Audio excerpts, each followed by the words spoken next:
a knock at the door. Not aggressive, almost polite.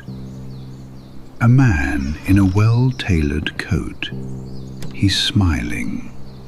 His voice, if you could hear it, would be quiet, almost apologetic. I think you're making a mistake. Do you have 2 minutes? Most people would listen. Some would even let him in. Now picture someone else standing there instead. Red skin, horns, eyes like a furnace. I have come to destroy your life. Nobody opens that door. Nobody even lets him finish the sentence, which raises an uncomfortable question. If evil actually wanted something from you, your trust, your consent, your soul, whichever word you prefer, why would it ever choose the second version? It wouldn't. So if evil wanted your permission, how would it even ask? Every con artist understands this instinctively. So does every cult recruiter. So does every partner who will only turn cruel a year from now. So does every dictator in his first year in office. None of them open with cruelty.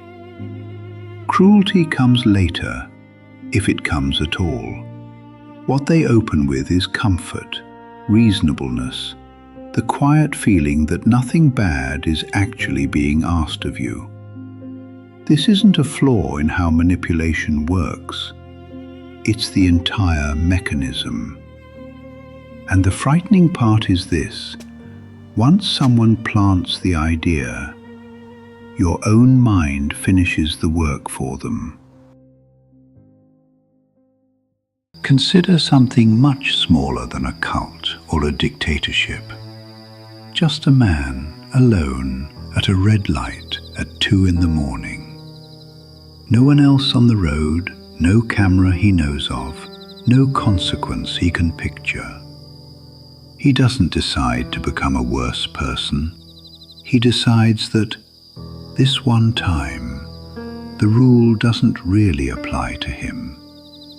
That sentence, this one time doesn't count, has justified nearly everything terrible one human has ever done to another. Not, I want to do something wrong, just, this isn't really wrong. Every catastrophe in history once sounded this reasonable to somebody. For nearly 2,000 years, artists tried to paint exactly the thing we just described as unrecognizable. Horns, fire, claws, wings torn like burnt paper, faces assembled from every animal that has ever frightened us, combined into one. There's just one problem. Scripture never actually describes him this way. Not once. To see what the text actually says, we have to go back to the first temptation ever written down. Not because it's sacred, because it's the clearest case study we have of the exact mechanism we've been describing. The origin file, if you want to call it that, for everything that came after. Read carefully what happens. The serpent doesn't tell the woman that God is wrong. He doesn't threaten. He doesn't curse. He doesn't even make a claim. He asks a question. Did God really say, "You can't eat from any tree in the garden"? That's the entire opening move. Notice what the question does. It doesn't accuse God of anything. It just quietly reframes the rule as something worth questioning, something maybe stricter than it needed to be. She corrects him. There's only one tree. and without anyone asking her to, she tightens the rule even further than God actually stated it, adding a detail about not even touching the fruit. The serpent never finishes the argument for her. He lets her build the case against the rule in her own voice.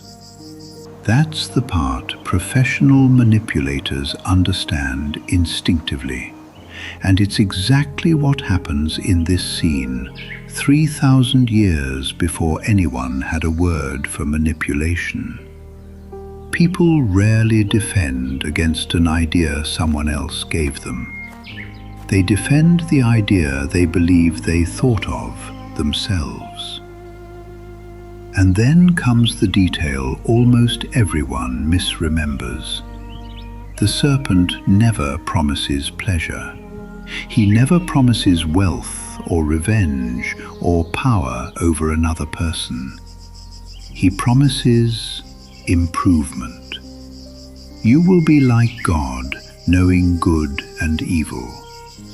Not you will be free, not you will be happy.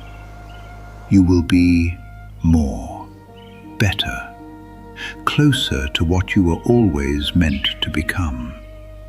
That's the sentence that should actually unsettle you, because it means the oldest temptation on record was never an invitation to become worse.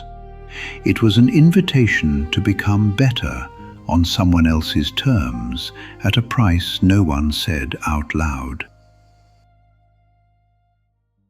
The pattern doesn't stay in one story. It resurfaces almost unchanged on the other side of the same book. A man alone in the desert, 40 days without food, and the same character returns, different name now, same method entirely. He doesn't ask him to worship evil. He doesn't ask him to hurt anyone. He points at stones. If you are who you say you are, turn these into bread. A hungry man offered food. Where exactly is the evil in that? Then he offers influence. Every kingdom visible from a high place, his, for one small gesture of allegiance. Not violence, not chaos, just a shortcut to authority he already claims to deserve anyway. Every offer in that desert is, on its surface, entirely reasonable. Feed yourself, prove yourself, take what's already yours, just faster. Even to the one figure this text considers incapable of sin, evil doesn't bother arriving as evil. It arrives as a solution. There's a reason this pattern never changes across 3,000 years, across entirely different centuries and continents. If evil looked like evil, it would be defeated the instant it appeared. No society needs centuries to reject a monster with horns standing at the door. It rejects it before the sentence even finishes. So, anything trying to survive inside a species built to detect danger has exactly one available strategy: stop looking dangerous. This isn't a flaw in how temptation operates. It's the entire design constraint. Whatever identifies itself loses every time. Which means the only version capable of surviving contact with a thinking mind is the version that never announces its own name. Which means the real defense was never going to be recognizing evil by its appearance. There isn't one. There was never going to be one. The only real defense is noticing the exact moment a decision starts sounding reasonable, exactly when it shouldn't. So picture that door again. He's still standing there, still speaking in that quiet, reasonable voice. I think you're making a mistake. Do you have 2 minutes? If evil looked evil, humanity would have defeated it thousands of years ago. The reason it survives is that it never had to look like evil at all. It only had to look like us.